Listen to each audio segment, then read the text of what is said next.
A lição é de número 58, ganhar. E aí o Emmanuel vai falar sobre o seguinte versículo, de Marcos, capítulo 8, versículo 36. Pois que aproveitaria ao homem ganhar todo o mundo e perder a sua alma? As criaturas terrestres, de modo geral, ainda não aprenderam a ganhar. Entretanto, o espírito humano permanece no planeta em busca de alguma coisa. É indispensável alcançar valores de aperfeiçoamento para a vida eterna. Recomendou Jesus aos seus tutelados procurassem, insistissem.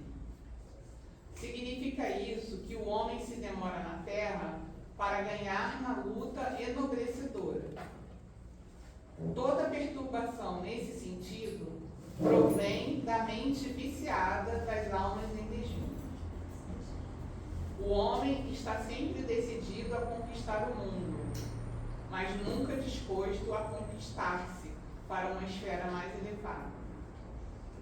Nesse falso conceito, subverte a ordem nas oportunidades de cada dia. Se Deus lhe concede bastante saúde física, costuma usá-la na aquisição da doença destruidora. Se consegue amealhar possibilidades financeiras, tenta assavancar os interesses alheios. O mestre divino não recomendou que a alma humana deva movimentar-se despida de objetivos e aspirações de ganho.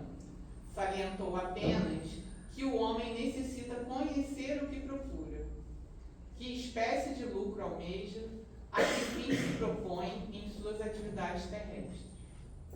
Se teus desejos repousam nas aquisições factícias relativamente a situações passageiras ou a patrimônios fadados ao apodrecimento, renovem quanto é tempo a visão espiritual, porque de nada vale ganhar o mundo que não te pertence e perderes a ti mesmo indefinidamente para a vida imortal.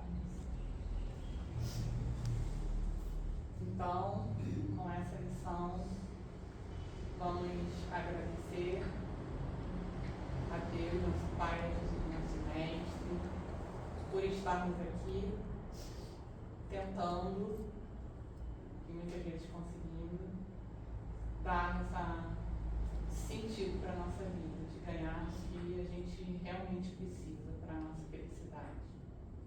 Que possamos, então, estar de coração aberto, mente aberta, para as boas energias que tem aqui e para a palestra que vai ser proferida para a nossa irmã.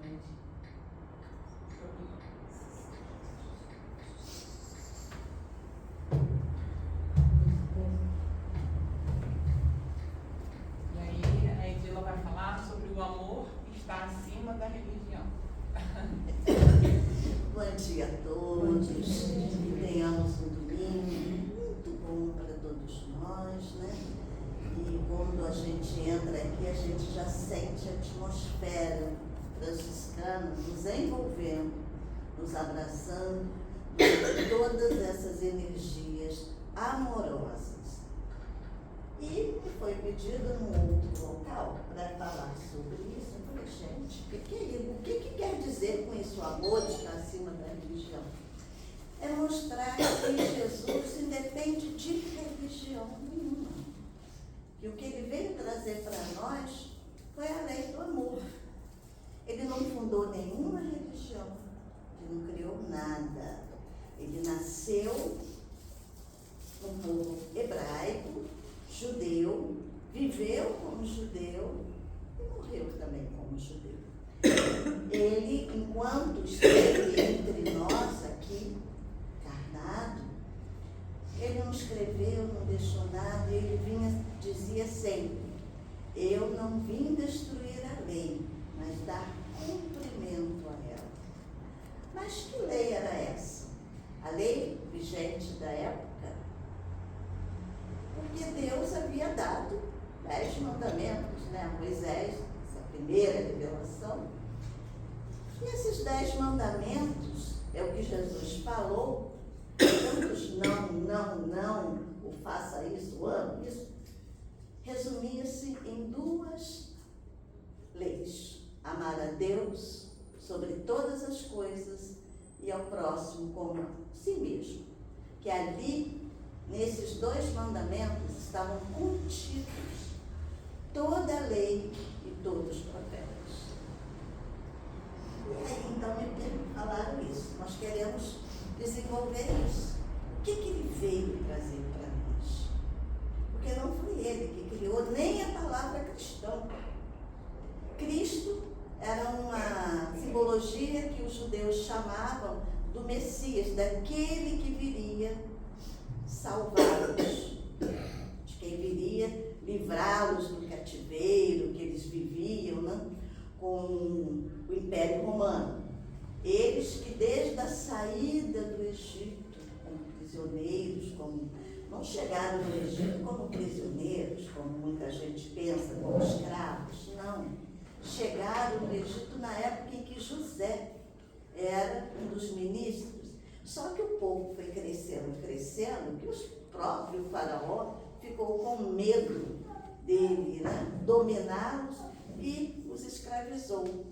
Mas muitos viviam, casaram-se com egípcios e viviam bem. Mas após a saída, eles saíram e foram conquistando locais até se fixarem.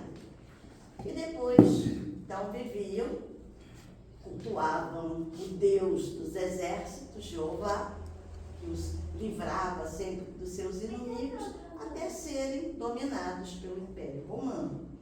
E aí eles queriam que alguém os libertasse, os liberasse, né, desse jugo para dominar.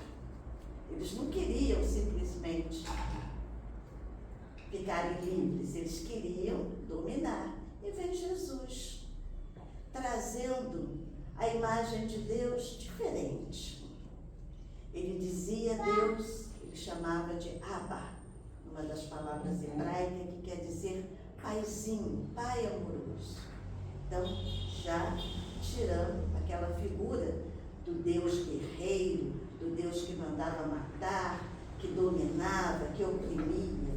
Era aquele Deus amoroso, que abraçava os seus filhos. E quando seus apóstolos, uma vez, que sempre o viam se distanciar e orar, pediu-lhes que eles o ensinassem a rezar. E ele fala do Pai Nosso, ele começa com Pai Nosso. Já não era o pai dos hebreus, não era o pai daquela tribo, daquele povo, daquela nação. Era nosso, era de todos que estais nos céus. Então não está só ali designado, ele está no céu, então é de todos. Porque o céu é para todos. Tudo que vem do alto é para todos. O sol, a chuva, a lua, as estrelas, tudo é para todos. Aí Jesus vem trazendo isso. Depois, mais tanto que os seus primeiros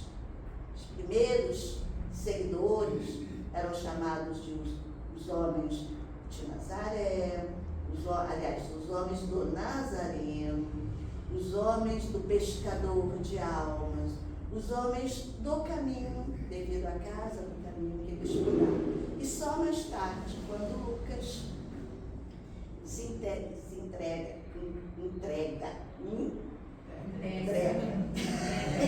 vocês entenderam? Ao grupo, ele caminhando com Paulo, como eles chamavam ele de Jesus, o Cristo, aquele que veio para o salvar, ele falou assim: então por que vocês não se denominam cristãos?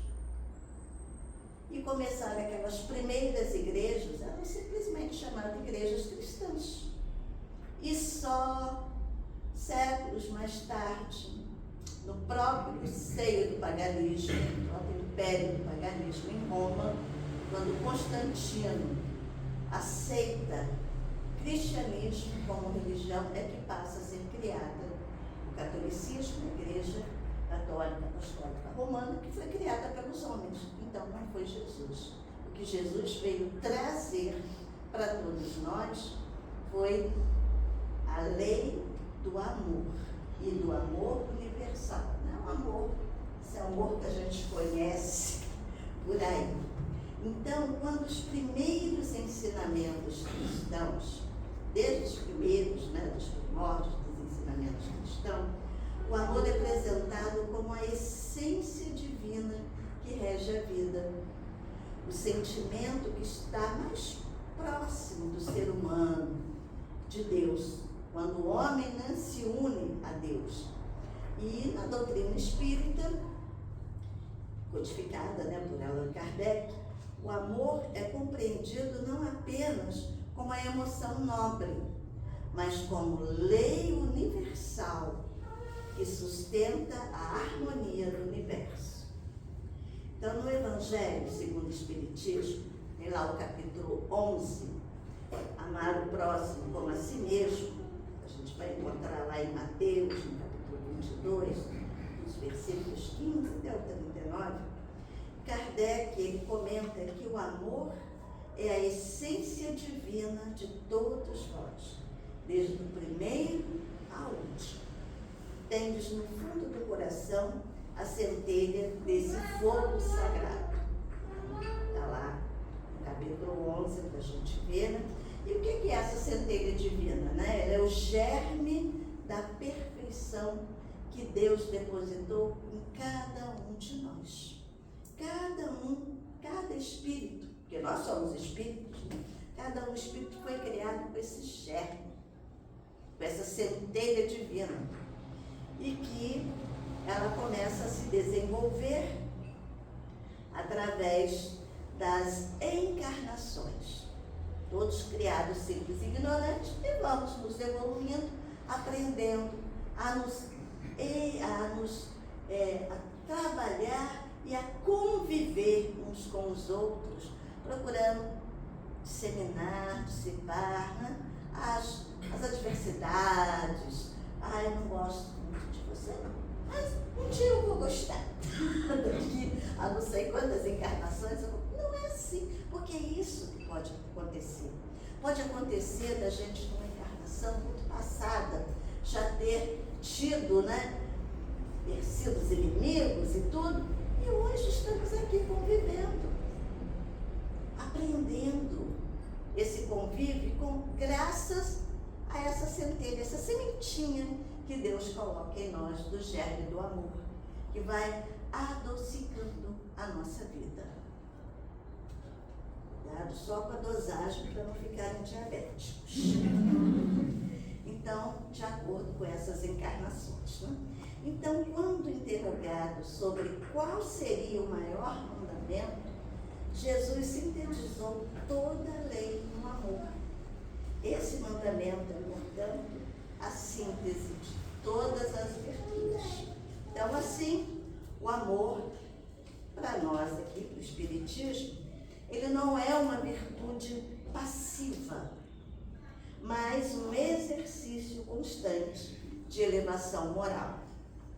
Aí eu peguei um livro lá que eu tenho, que hoje eu falo que é livro de páginas, porque as páginas soltam todas, Livros antigos, Contos e Contos do Irmão X, que vinha pelo Chico Xavier, e ali tem várias histórias, e essa aqui coloca bem isso. Amor é importante você ter, mas o amor, ele tem que ter um propósito. Ele não pode ser aquele amor egoísta, só para si. E essa história está lá, então é livro, se vocês quiserem, são várias histórias, é o Contos e Contos, a lição número 13, que diz a surpresa do crente, dizendo assim: o devoto feliz experimentava a doce emoção do espetáculo celeste, mais que a perspectiva do plano divino, porém, via extasiado o Senhor à frente dele. Chorava, ébrio de júbilo. Sim, era o mestre que se erguia ali, inundando-lhe o espírito de alegria e de luz. Sentia-se compensado de todos os tormentos da vida humana. esquecera espinhos e pedras, dificuldades e dores. Não vivia agora no instante supremo da realização. Não esperara impacientemente aquele minuto divino. Suspirara muitos anos por repousar na bem-aventurança. Recolhera-se em si mesmo, em si próprio, no mundo, aguardando aquela hora de imortalidade, de beleza. Fugira dos homens, renunciara aos mais singelos prazeres, distanciara-se das contradições da existência terrestre, afastara-se de todos os companheiros de humanidade que se mantinham possuídos pela ilusão ou pelo mal. Assombrado com as perturbações sociais de seu tempo e receoso de complicar-se no domínio das responsabilidades, asilara-se no ministério, no místico santuário da adoração e aguardara o Senhor, que resplandecia glorificado ali, diante de seus olhos. Jesus aproximou-se e saudou. Oh, semelhante manifestação de carinho embriagava-o de ventura. Sentia-se mais poderoso e mais feliz que todos os príncipes do mundo reunidos.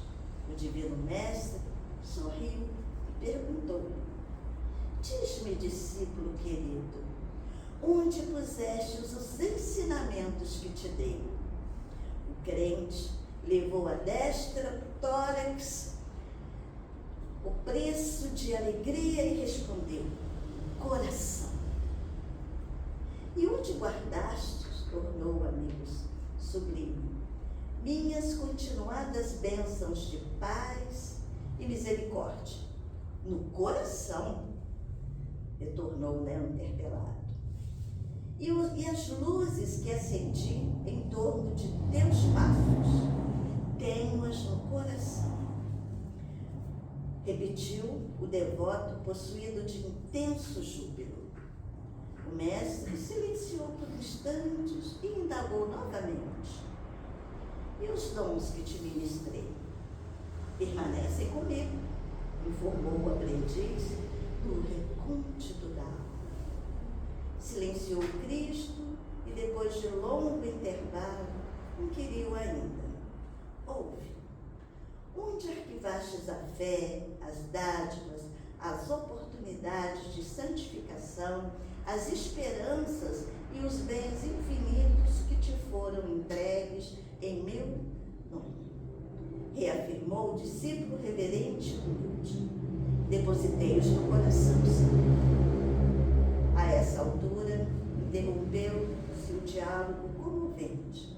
Jesus calou-se num véu de melancolia sublime que lhe transparecia no rosto. O devoto perdeu a expressão de beatitude inicial e, reparando que o mestre se mantinha em silêncio, indagou: benfeitor divino, poderei doravante abrigar-me na paz inalterável de tua graça, já que fiz o depósito sagrado de tuas bênçãos no meu coração. Gozarei o descanso eterno em teu jardim de infinito amor. O mestre meneou tristemente a cabeça e redarguiu: ainda não. O trabalho é a única ferramenta que pode construir o palácio do repouso legítimo. Por enquanto, serias aqui um poço admirável e valioso pelo conteúdo, mas incomunicável e inútil. Volta para a terra, convive com os bons e os maus, justos e injustos, ignorantes e sábios, ricos e pobres, distribuindo os bens que represastes. Regressa, meu amigo, regressa ao mundo de onde vieste e passa todos os tesouros que guardastes no santuário do coração para a oficina de tuas mãos. Nesse momento, o devoto em lágrimas notou que o Senhor se lhe subtraía ao olhar angustiado.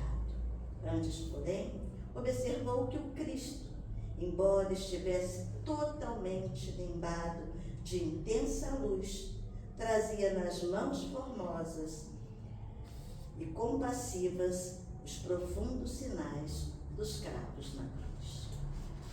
Então, não adianta a gente ficar só dizendo que ama, né? Ah, eu amo, se eu não faço nada. Se eu não transformo isso que eu estudo, que eu aprendo, que eu quero para mim, se eu não compartilho, se eu não dou, vou estar sendo apenas um depositário, uma urna, onde vão ser colocados todos os conhecimentos e sentimentos sem uso algum. Não foi isso que Jesus fez. Jesus atendia qualquer pessoa que se chegava a ele. Ele não perguntava quem era, o que possuía. Ele perguntava: que queres que eu faça? Ele lhe dizia que para ser o maior, seja o servidor. Que ele veio para servir e não para ser servido. E é isso que ele demonstra para nós. Então, nos isolar do mundo para não se contaminar com as coisas egoísticas, mas não nos faz devotos, não nos faz discípulos dele. Discípulo dele é aquele que está lá, indo aonde é preciso, enfrentando as dificuldades. Esse é que é o verdadeiro discípulo. Então, Kardec afirma que fora da caridade não há salvação. E a caridade nada mais é do que o amor em ação. Chico Xavier falou que quando começou na doutrina espírita, ele entrou por essa frase: fora da caridade não há salvação. Porque se tivesse escrito fora do espiritismo não há salvação, ele não entraria. Porque ficaria como fora da verdade, fora do catolicismo. Não há salvação, não. A caridade qualquer um pode fazer. Caridade não é o doar, não é o dar aquilo que você tem de supérfluo. Tanto que Kardec pergunta aos espíritos, lá no livro dos Espíritos, na questão 886, qual o verdadeiro sentido da palavra caridade, como a entendia Jesus. Já que ele, veio nos trazer a lei do amor, e que o amor é a caridade em ação. Então, como entendia Jesus? E os Espíritos respondem: benevolência para com todos, indulgência para as imperfeições dos outros e perdão das ofensas. Para quem é mais antigo, quem nasceu no século passado, o pessoal novo aí não sabe, o pessoal jovem, mas antes, gente, vivemos num tempo que não tinha celular. Já vivemos esse tempo, né, Belinha? Sim. Vivemos esse tempo. E apenas, no início, começou apenas com a classe médica. Depois, as outras pessoas foram adquirindo. Tinha um aparelhinho. Bip. Era, como é que era o nome? Bip. Hã? Taser. E ele fazia um som, não fazia? Qual o som que ele fazia? Bip. Bip. Então, olha aí o bip que Jesus está nos mandando. Porque quem recebia, estava lá, ligar para tal, aparecer a coisa, aí sabia para onde se dirigir. Não, Gedila, a gente tinha que ligar. Então, pra você central, ligava para a central. Para ligar. Aí eu estou falando, você que recebe. Você recebeu, eu liguei para a central para falar com você. Aí eu botava lá, Vera, liga para a Etienne. Aí a Vera recebia o bip. Aí estava lá, aí ela ligava para mim. Então Jesus já estava nos dando um bip. Benevolência, indulgência e perdão. é benevolência? É você ter bondade, bom ânimo. O que é a indulgência? É a tolerância. Ninguém é perfeito. Você tem tolerância, porque você também não é. Você vai querer que tenha tolerância com você. E o perdão das ofensas, para que não fiquem as mágoas, elas não fiquem represadas em nós. Mágoa tem que ser uma coisa que tem que ser lavada. Tem uma história, um conto árabe, que fala de 2 mercadores. Por serem muito amigos, eles aproveitavam e faziam uma caravana só para vender as suas mercadorias. Amin e Omar. E eles sempre, quando viajavam, gostavam de parar num oásis que tinha um rio, onde ali eles podiam se refrescar.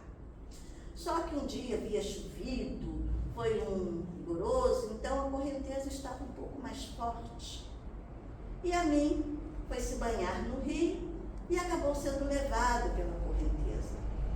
Omar, sem pensar 2 vezes, pulou no rio e, enfrentando a correnteza, conseguiu salvar Omar. Amin. Omar salvou Amin, quase também perdendo a sua vida. E o que Amin fez? Pediu para um dos seus servos que fosse lá na estrada, procurasse a pedra, maior pedra que tivesse, e entalhasse assim na pedra. Aqui, com o risco de perder a própria vida, Omar salvou seu amigo Amin.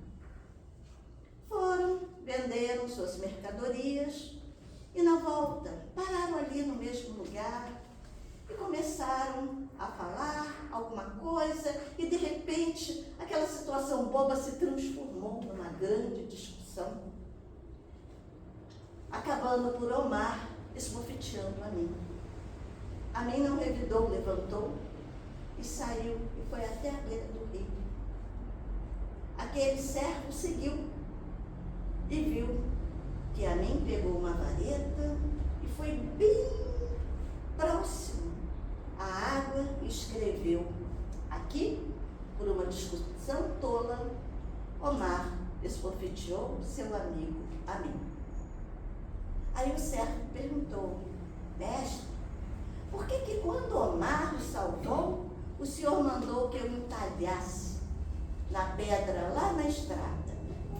E agora que ele o bate, que ele o agride, o senhor mesmo vem e escreve aqui na beira do rio. E Amin respondeu: o bem que nos fazem, esse deve ser entalhado nas estradas para que todos que passem leiam e se contagiem com o ato e o repitam. Agora, o mal que nos fazem, esse, nós mesmos, sem pedir a outra pessoa, nós mesmos devemos vir e escrevê-los na beira do rio, para que as águas venham e lavem toda a mágoa. Porque eu sei que a nossa amizade é profunda, iremos estar bem. Então, é esses ensinamentos, essas pequenas coisas que vão incorporando quando a gente começa a entender o que Jesus queria dizer com benevolência, com indulgência, com perdão das ofensas. E a doutrina espírita, ela ensina que o amor é a lei suprema que governa todas as relações humanas e espirituais. Em A Gênese, Kardec afirma: o amor é a alavanca que Deus deu ao homem para levantar o fardo das suas misérias. Jesus, quando, uma das passagens dele que ele fala, né, vinde a mim, vós que estáis aflitos e sobrecarregados, que eu vos aliviarei, porque leve é meu jugo e suave é o meu fardo. Que jugo era esse que ele estava querendo dizer? Jugo do amor. fardo, as dificuldades, os nossos desafios mais suaves de carregar.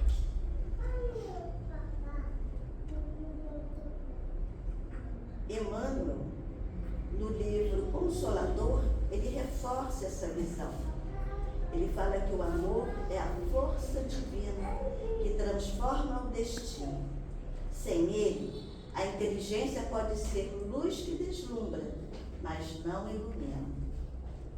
Já em Pensamento e Vida, André Luiz aprofunda: o amor é a vibração do equilíbrio, é a presença de Deus em nós, sustentando o universo interior e mantendo a harmonia entre todas as criaturas.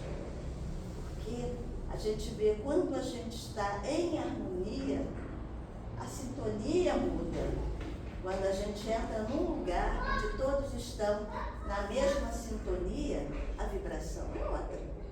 A gente entra aqui, desde o momento em que eu entrei pelo portão, eu esqueci que eu estava impaciente, que eu peguei um carro que o motorista estava lento, que eu estava com medo de chegar atrasada. Quando eu entrei aqui, você começa a olhar, já começa. A Rose é, para mim, uma trabalhadora do bem, de cuidar dessas plantas. Então, só de olhar isso já nos acalma. A vibração muda. Ao passo, se eu estivesse entrando num local de brigas, né, de confusão, a vibração seria outra. Então, isso é sintonia, isso é harmonia. No em junho. Em junho, nós tivemos 20 e 21 de junho, lá pela nossa federativa, Conselho Espírita do Estado do Rio de Janeiro, que a partir do dia 14 de junho, né? Uma data, né? Uma data muito inesquecível. Neste dia, numa assembleia extraordinária, nós conseguimos mudar o nome da nossa federativa para Federação Espírita do Rio de Janeiro. E nós tínhamos um trabalho a fazer no dia 20, no dia 21, em Cantagalo e Friburgo, Nova Friburgo, com o Raul Teixeira e o Lacordaire Faid, que foi um presente para nós, né? E o Raul falou uma coisa muito importante. Ele falou que quando ele teve o AVC, ele sentiu isso. Que os médicos ficaram espantados. Ele teve um AVC num avião, num voo do Brasil para os Estados Unidos. Não se sabe quanto tempo ele ficou nesse. Foi para um hospital onde os médicos disseram que seria impossível ele sair com vida. Imediatamente, todos os espíritas, não vou dizer do Brasil, mas do mundo, passaram a orar por ele. Essa vibração, prece, é um recurso que nós temos de entrar nessa sintonia. Jesus fazia isso o tempo todo, estava sempre em prece com Deus para cumprir, né, a sua missão como governador da terra, de vir aqui dar o exemplo. Então, essa vibração. Então, ele conta que quando ele estava no hospital, ele, embora não conseguisse falar, ele não conseguia dormir. Os médicos já tinham dado remédio para ver se, induzindo uma espécie de coma, ele poderia, né, trabalhar melhor, e ele disse que ele não conseguia dormir. Ele ouvia tudo que falavam, mas não conseguia interagir. E ele falou que as preces foram tantas, que ele falou que quem aparece lá? Zé Grosso. Um espírito que na última encarnação foi um cangaceiro do bando de Lampião. Ele era um batedor. E foi morto por um lampião, porque muitas das vezes, quando ele chegava num povoado, ele via que era um povoado povoado pobre, sem muita coisa. Ele avisava, ó, o Lampião está vindo. E quando o Lampião descobriu isso, né, mandou matar. E ele se tornou, conforme ele mesmo diz, um batedor no plano espiritual para a chegada dos espíritos bons. E ele, então Raul diz que Zé Grosso foi lá visitar. E como ele estava, né, foi o lado direito que ficou todo paralisado, ele falou que a boca dele vinha daqui, parava na orelha. Aí o Zé Grosso chegou aqui perto dele e falou assim, Raul, não vou te contar não, mas você está feio. Só você está feio. E o Raul disse que assim, poxa, eu estou aqui, estou quase morrendo. Ele veio dizer que eu estou feio. Ele falou assim, não, mas tem muita gente orando para você. Então eu vim aqui te dar um passe. Quando acabou o passe, Raul disse que dormiu. Aquilo que os remédios não conseguiram fazer, aquele passe, aquele amor infundido de todas as preces, de todos aqueles que oravam por ele, foi aquele sedativo que ele precisava. No dia seguinte, quando os médicos chegaram, ó, a boca estava no lugar, ninguém entendeu nada. E não entendem até hoje. Ele fala, deixa eu ficar sem entender. Eu sei o que aconteceu. A Joana de Ângeles, né? Por sua vez, ela nos fala em O Despertar do Espírito. Ela lembra que o amor é conquista evolutiva e que para atingi-lo é preciso disciplinar as emoções e educar os sentimentos. Amar é compreender, servir e libertar.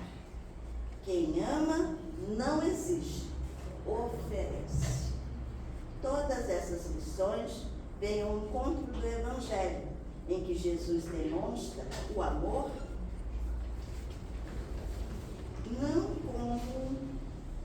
não apenas com palavras, mas com atitudes, acolhendo os aflitos, curando os doentes, olha aí, perdoando seus algozes. Aí quando Joana fala isso, eu me lembro de Divaldo. Vera, como tá, a gente trabalhou. Porque se eu estou afastada, mas eu vou. Porque o seu, o conselho espírita que reúne todas as casas espíritas do estado do Rio de Janeiro e Paquetá, ela vai dar glória a São Conrado, Paquetá. Nós, há alguns anos atrás, fazíamos um ciclo de palestra. Hoje é apenas um encontro, que já foi feito no dia 21 de junho. E nesse ciclo de palestra, nós abríamos com Divaldo, lá na Hebraica. E certa vez, Divaldo lá, eu fazia parte do centro, né? Que não frequento, tinha um coral, a gente fazia parte do coral, e cantamos, ele gostava muito daquela música Edelweiss, nós cantamos Edelweiss, e ele então contou-nos uma história vivida por ele. Que ele sempre gostou de flores, ele ia ficar encantado aqui. Ele sempre gostou, ele tinha ainda tem lá, né? Não é porque ele desencarnou que ainda tem a estufa lá na Mansão do Caminho. E uma das plantas, das flores que ele mais gosta são as violetas. E ele tinha várias espécies de violetas. E ele disse que tinha uma amiga, Marlene, toda vez que ele ia viajar, as pessoas, por saberem, né, que ele gostava, sempre lhe davam uma muda.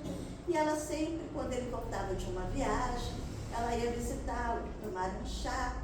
E ela falava assim, e aí, Divaldo, como estão as suas flores, suas figas?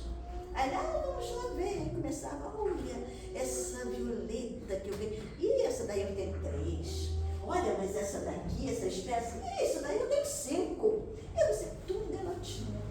E ele disse que embora, espírito, trabalhando, ficava fervendo, não é possível. E uma dessas vezes que ele foi à Áustria. E lá na Áustria, ele ganhou, porque as pessoas, ele contou que ele gostava muito da música, do filme, da Noviça Rebelde. Então lhe deram um Edelweiss. E ele ele trouxe o Edelvaz, né, para o Brasil, lá para Salvador, todo feliz. E a Marlene nada de ligar para ele, para terminar, ele já tinha chegado, ele queria mostrar. E aí, finalmente, um dia ela ligou, e aí, Edivaldo, tudo bem da viagem? Ah, tudo. Aí ele, vem aqui tomar um chá comigo. Aí foi, né, ela conversando, e ela, como estão suas filhas? Ah, estão muito bem. Vamos vê-las. Olha essa Violeta, ah, essa daí eu consegui, umas 4. Olha essa aqui, essa daqui, tudo igual. Aí ele falou que eu peguei, deixei por último, e falei assim, bem doce. Este é o meu Edelvaz. Aí ela botou aquele olho. Ai, Edivaldo, me deu Vaz. Eu não tenho. Dá pra mim? Não. Esse é meu. Eu tenho. Aí ela, ai, mas eu quero, eu não tenho. Ele falou assim, quando ele der uma lutinha, aí eu dou pra você. Passou, foram embora. À noite, a gente gostava de dar uma passadinha lá, depois de fazer a prece dele, né? Passando para dar uma boa noite para suas flores. Quando ele chegou no Edelvaz, o bichinho estava lá. Ele falou, deu água frutificada, deu passe. E não adiantou. O Edelvaz morreu. No dia seguinte, de manhã, Marlene liga para ele. Edivaldo, queria fazer uma pergunta. Como está o seu Edelvaz? Aí ele, por que você está perguntando isso? Ela falou assim, porque eu tenho uma coisa comigo, uma energia, que as pessoas falam que é olho gordo, mal olhado, tudo que eu quero e não consigo, morre. Eu tenho medo até de elogiar uma criança, a criança adoecer. Então, eu estou querendo saber como está o seu Edelvaz. Aí o Edivaldo falou, morreu. Ela, eu sinto isso. E ele ali naquela tristeza, Joana vem e fala assim no ouvido do Edivaldo, Edivaldo, você não está com um grupo de estudo dos fluidos? Convida ela para participar. Aí, o quê? Com esse fluido? Pode botar ela no grupo. Convida ela. Aí o Edivaldo já aprendeu que com Joana não tem essa de não, é sim. Convidou-a para participar do grupo de estudos. E ali, com ela, com aqueles estudos, com o trabalho, ela foi aprendendo a transformar aquele fluido egoísta, que era um fluido egoísta, porque ela queria para ela, aprendendo a transformá-lo num fluido doador. Ao passo dele falar que ela se tornou uma grande passista de cura. Passou a doar o fluido dela, ela tinha muito fluido forte. Então, nessa transformação, ela mudou. E aí, Edivaldo diz que quando novamente foi à Áustria, né, que aí ele contou, que perguntaram do Edelvaz, ele acabou falando que tinha morrido. O cara, vou te dar uma muda de 2. Comia das dúvidas, me dá dúvidas. Então, a gente vê o que o amor faz, que essa energia que é curadora, faz. O que a criança, quando cai, a mãe vai lá, dá um beijinho, né? Vai passar e a criança passa. É impregnado, né? Desse amor. Então, o amor, ele é o ponto culminante de todas as virtudes. A fé, a esperança, a humildade, a caridade, o perdão, são expressões parciais desse sentimento supremo.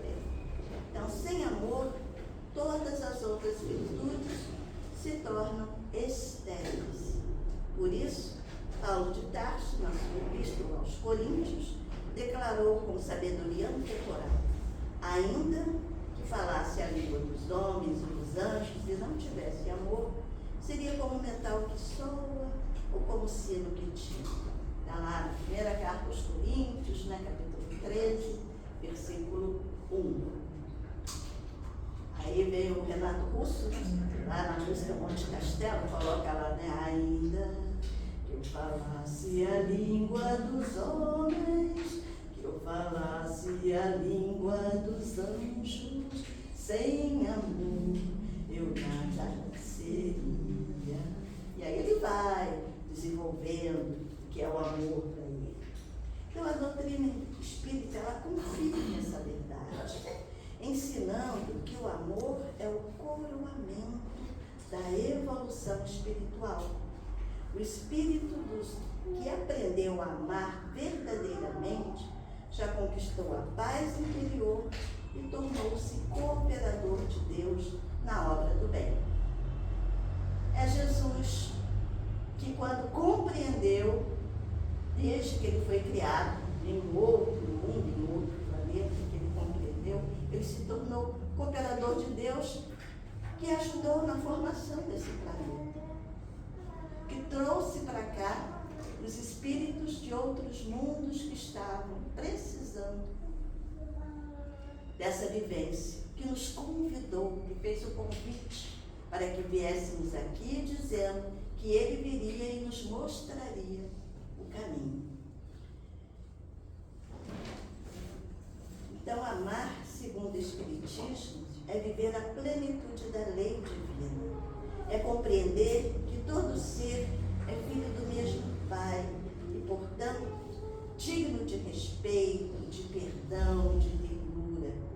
É reconhecer que cada oportunidade de convivência é uma chance de crescer e de servir. O mandamento maior de Jesus, amar a Deus e ao próximo, ele resume toda a moral espírita. O amor é a ponte que liga o humano com o divino, um instrumento pelo qual a criatura se aproxima do Criador, como afirma o Espírito Lázaro no Evangelho, no capítulo 11, quando ele diz: o amor resume toda a doutrina de Jesus. É o sentimento por excelência. E os sentimentos são os instintos elevados à altura do progresso feito. Assim, o amor é o destino supremo da alma. É a herança divina que um dia brilhará plenamente em todos os corações. O coração mais empedernido, mais duro, mais cruel, um dia será um coração transbordante de amor. Como foi falado no início, a cada encarnação nós vamos galgando, crescendo esses degraus, e essa semente que foi plantada em nosso coração, ela vai germinando. Acho que demora um pouco mais, mas o futuro, o destino da semente é germinar, é crescer, é dar frutos. Então, por isso, Kardec nos inspira dizendo: espírita, amai-vos. Eis o primeiro mandamento. Para no segundo, instruir-vos. Quem também viu o filme, né, do Divaldo, lembra que quando ele estava lá naquela primeira doutrinação dele, que ele não conseguia falar com aquele espírito e nada, e veio aquela senhora simples que começou ali a falar, que ela com um livro na mão, livro de Kardec na mão, e depois Joana fala, ela era analfabeta. Ela não sabia ler, mas ela tinha o quê? Coração, ela tinha amor para doar. A moral, a moral do amor, ela impunha o respeito. Então, para o Espiritismo, Jesus é o modelo do ser humano mais perfeito que Deus ofereceu para servir de guia. Nesse sentido, aqui, Allan Kardec afirma que para o homem, Jesus constitui o tipo de perfeição moral a que a humanidade pode aspirar na Terra. Então ele não está lá longe, não. Um dia nós vamos ser iguais a ele. E quando formos iguais a ele, vai ter trabalho, porque a gente vai ter que ajudar os espíritos que estão sendo criados, porque Deus não para de criar. Nós vamos ser como Jesus, co-criadores. Deus nos oferece como o mais perfeito modelo, e a doutrina nos ensinou que é a expressão mais pura da lei do Senhor. Porque sendo ele o mais puro de quantos têm aparecido na terra, é o Espírito que o Espírito Divino o animava. Então, ainda segundo a doutrina espírita, Jesus veio com a missão divina de cumprir a lei que fora anteriormente revelada a Moisés, né? Falei lá da primeira revelação. Ele veio nessa segunda revelação, trazendo a lei do amor. Mas, contudo, ele não teve tempo de dizer tudo, de falar tudo. E por isso, a doutrina espírita, o espiritismo, vem trazendo, complementando, traduzindo as suas parábolas, os seus ensinos, para que a gente possa entender.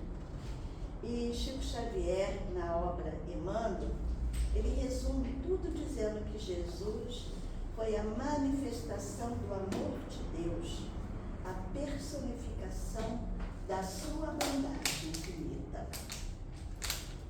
É 10 minutos, né? Já sei. Então, vou terminar aqui com uma poesia de Tagore. E se deve ter, eu leio essa daqui, só se deve ter. Essa poesia de Rabindranath Tagore, por Divaldo Pereira Franco, no livro Pássaros Livres. Esse poeta indiano. E uma dessas ele fala que é lugar de amor. E diz o seguinte: em todo indivíduo existe um recanto imaculado, virgem, inexplorado, silencioso, profundo. Em toda criatura permanece mundo, santo e ignorado, nunca dantes penetrado, aguardando, enriquecido de ternura. Há no abismo de toda a alma um rochedo, um lugar, uma ilha, um paraíso, recanto de maravilha a ser descoberto. Em todo coração se demora um espaço aberto para a aurora, um campo imenso a ser trabalhado, terra de Deus, lugar de sonho, reduto para o futuro. Em toda a vida há lugar para vidas, como em toda alegria, para uma suave melancolia, prenunciadora de aflição. Há, porém, um lugar em mim, na ilha dos meus sentimentos não desvelados, um abismo de espera, um oceano de alegria, um cosmo de fantasia para brindar-te, meu Senhor. Vem, meu amado, Rei e Senhor, dominar a minha ansiedade, conduzir-me pela estrada da redenção. E toma desse estranho e solitário país, reinando nele e o iluminando com as tuas claridades celestes, para que feliz eu avance até o desfalecer das forças no teu serviço libertador. Vem, meu Rei, ao meu recanto e faze de minha vida um hino de serviço e por ti uma perene canção de amor. Eu acho que vai dar tempo, né? Para terminar, também esse é do livro Contos e Apócrifos. Contos e Contos. O outro não é esse. É lindo, tem o nome do livro. É do livro Contos e Apócrifos. É o item 18 do amor. Em Jerusalém, nos arredores do templo, a adornada mulher encontrou um nazareno, de olhos fascinantes e lúcidos, de cabelos delicados e melancólico sorriso, e fixou-a estranhamente. Arrebatada na onda de simpatia a irradiar-se dele, corrigiu as dobras da túnica muito alva, colocou no olhar indizível expressão de doçura e, deixando perceber nos meneios do corpo frágil a visível paixão que a possuíra, de súbito aberiu-se do desconhecido e falou ciciante: jovem, as flores de Séforis encheram-me a ânfora do coração com delicioso.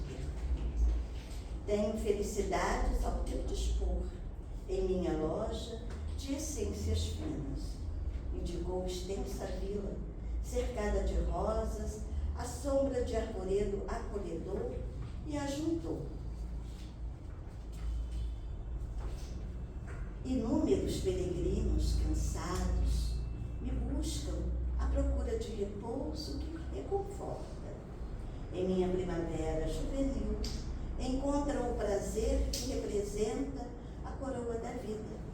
É que o lírio do vale não tem a carícia dos meus braços, e a romã saborosa não possui o mel de meus lábios. Vem e vê, dar-te-ei leito macio, tapetes dourados e vinho capitoso. Acariciar-te-ei a fronte abatida e curar-te-ei o cansaço da viagem longa. Descansarás teus pés em águas de nardo e ouvirás feliz as harpas e os alaúdes de meu jardim, tendo a meu serviço músicos e dançarinos exercitados em palácios ilustres. Ante a incompreensível mudez do viajor, tornou súplice e depois leve paz. Jovem, por que me respondes? Descobri em teus olhos diferente chama e assim procedo por amar-te. Tenho sede de afeição que me complete a vida. Atende. Ele parecia não perceber a vibração febril com que semelhantes palavras eram pronunciadas, e notando-lhe a expressão fisionômica indefinível, a vendedora de essências acrescentou, um tanto agastada: não verás? Constrangido por aquele olhar esfogueado, o forasteiro apenas murmurou: agora não. Depois, no entanto, quem sabe? A mulher, ajaizada de enfeites, sentindo-se desprezada, prorrompeu em sarcasmo e partiu. Transcorridos 2 anos, quando Jesus levantava paralíticos ao pé do tanque de Betsaida, venerável anciã pediu-lhe socorro para a infeliz criatura, atazanada de sofrimentos. O mestre seguiu-a sem hesitar. Num pardieiro denegrido, um corpo chagado exalava gemidos angustiantes.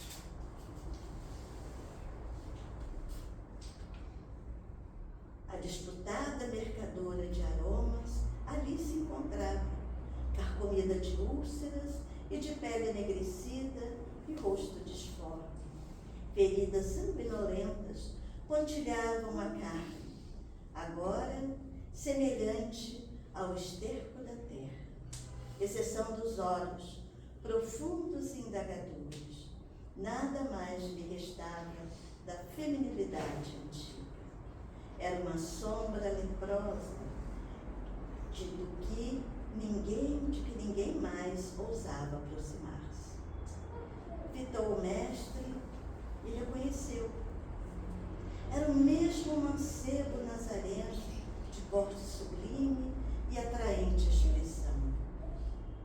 Cristo braço, tocado de introduzível ternura, e convidou: vem a mim, tu que sofres. Na casa do meu pai nunca se extingue a esperança. A interpelada quis recuar, conturbada de assombro, mas não conseguia mover os próprios dedos, vencido de dor. O mestre, porém, transbordando compaixão, posternou-se fraternal e aconchegou-a de mãos. A infeliz reuniu todas as forças que lhe sobravam e perguntou em voz reticiosa e dorida: tu, o mestre Nazareno, o Messias, o profeta que cura, reanima e alivia, que vieste fazer junto de mulher tão miserável quanto eu? Ele, contudo, sorriu benevolente, retrucando apenas: agora venho satisfazer-te os apelos. Recordando-lhe as palavras do primeiro encontro, acentuou compassivo: descubro em teus olhos diferente chama, e assim procedo por mundo de amar-te. E é isso que Jesus faz para todos nós. Descobre a chama dos nossos olhos quando estamos prontos para ir, e nos chama, e nos abraça, e nos convida a ir com Ele nesse lindo voo chamado amor. Muita paz.